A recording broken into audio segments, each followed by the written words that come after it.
Ciao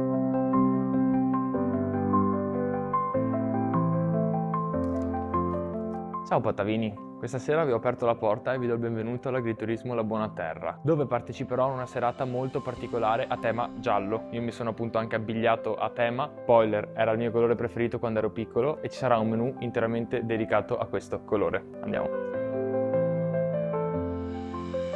Sono venuto a trovare la padrona di casa, Luisa. Ciao Luisa. Ciao, È un ciao. piacere essere qua. Io ho anticipato che mi sono vestito a tema, abbiamo una bella serata interessante che ci aspetta. Esatto. Raccontaci di più su questo progetto che è un po' più ampio di questa serata. Sì, sono varie serate, è comunque un cambiamento di percorso. Eravamo un'azienda che produceva insaccati, soppresse e cose di questo genere e abbiamo fatto questo grande cambiamento di andare sulla cucina vegetale per far conoscere questo tipo di cucina che è comunque molto buona, molto sfiziosa, sostenibile, stagionale, Saporita, ha un interessante. sacco di peculiarità. Abbiamo pensato una serie di serate. Ogni serata ha un colore. Stasera è la serata del giallo. Esatto. È una bellissima iniziativa questa, perché al di là della proposta della cucina vegetale, di cui io sono fautore, infatti non vedo l'ora di assaggiare le vostre preparazioni, c'è sempre molta più richiesta, molto più attenzione a questo tipo di preparazioni che non sono meno saporite, non sono meno Tutt'altro. invitanti, non sono meno belle, ma va comunicato, va raccontato e va spiegato, perché non tutti credono a questo. Il mangiare vegetale sembra essere solo con le verdure, in realtà ci sono un sacco di spezie, un sacco di giochi, un sacco di soluzioni anche alternative. Sì, poi dopo insomma pensa alla pasta, che è il nostro prodotto tipico. Italia vuol dire pasta, insomma è comunque un prodotto vegetale. Certo. Vabbè, può essere fatta con 150 tipi di farine e non necessariamente servono le uova. La pasta è molto buona anche senza uova.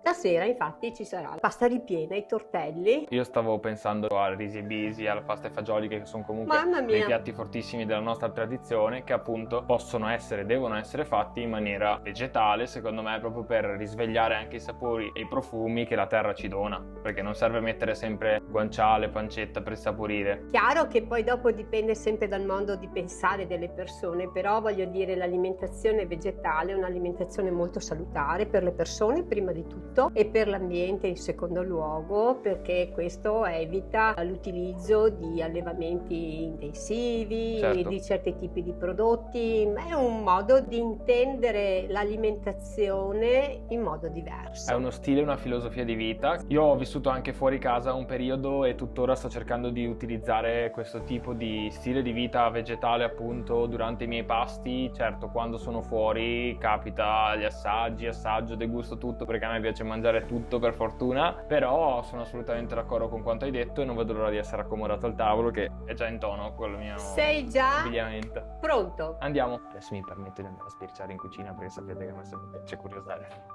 Permesso? C'è qualcuno? Sono scappati tutti. Angela, vieni in soccorso perché sono scappati tutti dalla cucina, ma io vedo già le patatine qua molto buone. Eccomi qua. Ciao Nicolò. Ben ritrovata. Grazie.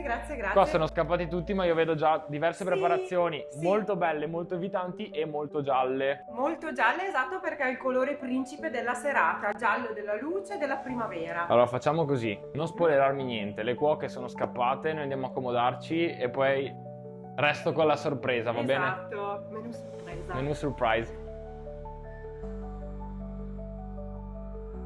Questo è il Serbrino, classico vino dei Colli Euganei, però vegano. Questa è una delle pochissime aziende che, oltre a essere ovviamente biologica, ha anche l'autorizzazione per il vegano. Non vengono utilizzati nessun tipo di prodotto di origine animale. Che bello, sai che non lo sapevo. Il vino vegano non utilizza nessun prodotto di origine animale in nessuna fase, né nella parte in vigna, né durante la lavorazione, né alla chiarificazione.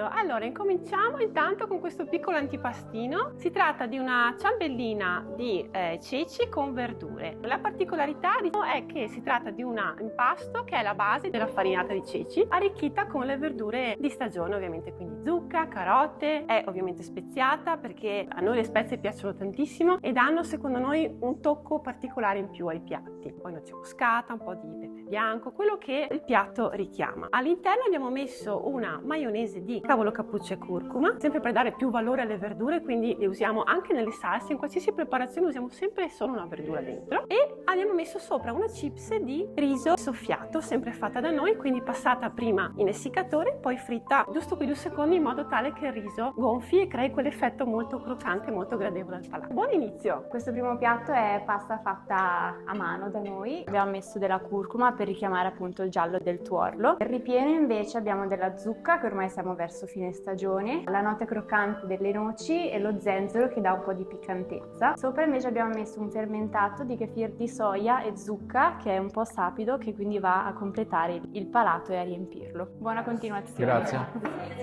La salsa di kefir mi piace moltissimo, così come lo zenzero che dà un sapore un po' piccantino e dà un bel tocco al piatto che va a spingere tutto il raviolo.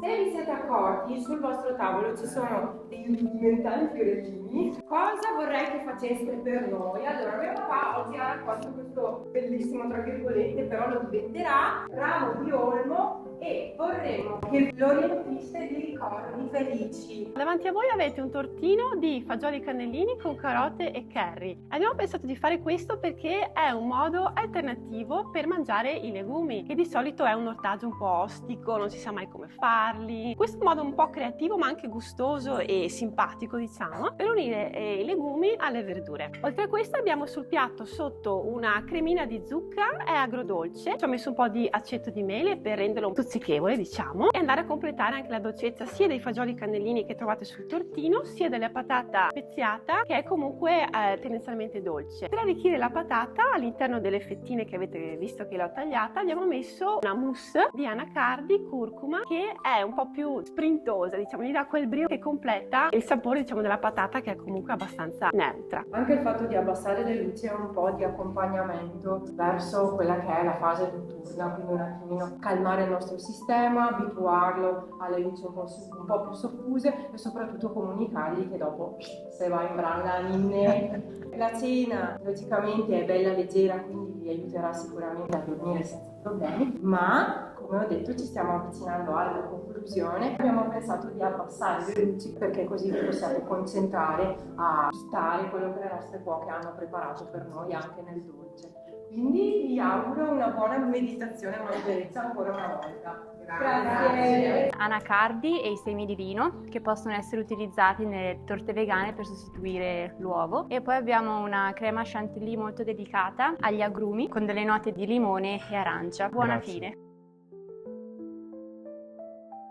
Un po' d'acqua fa sempre bene. Con l'amaro della casa è giunto il momento di raccontarvi e riepilogare questa bellissima cena e questa bellissima esperienza che abbiamo provato nell'assaggiare il menù giallo. Partiamo dall'antipasto con una ciambellina di ceci e una maionese stuzzichevole di cappuccio e curcuma che mi ha sorpreso e colpito davvero tanto. Era molto buono e si amalgamava bene con la ciambellina di ceci. Come primo piatto abbiamo assaggiato dei ravioli di zucca e zenzero, spaziali. Lo zenzero elevava comunque il piatto, quella nota, quel tono, quella spinta in più che andava a equilibrarsi poi con le noci e con una salsa di kefir, mandorla e zucca che era davvero sorprendente. Mi è piaciuta molto, si abbinava bene con la pasta fresca fatta in casa e con la noce croccante. Come secondo piatto avevamo un tortino di fagioli cannellini e carote con un chutney di zucca e curry aromatizzato all'aceto di mele che dava quella spinta di acidità e quel gusto innovativo che mi è piaciuto molto. Il tutto arricchito da una patata ben servita, perché anche l'occhio vuole la sua parte, con una crema di anacardo e curcuma che andava a contornare e ad aggiungere un gusto in più alla patata. E per finire, a luci spente, a lume di candela, perché anche l'occhio voleva la sua tranquillità, la sua pace, la sua calma verso il dolce, verso il momento finale di questa cena, una deliziosa torta soffice preparata appunto con i semi di lino per andare a sostituire l'uovo e una chantilly agli agrumi con arancia e limone.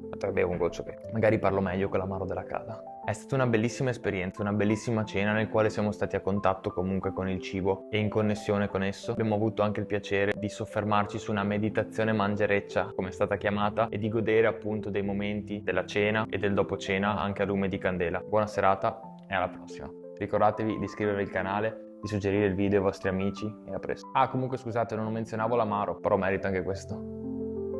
Ok. Ciao.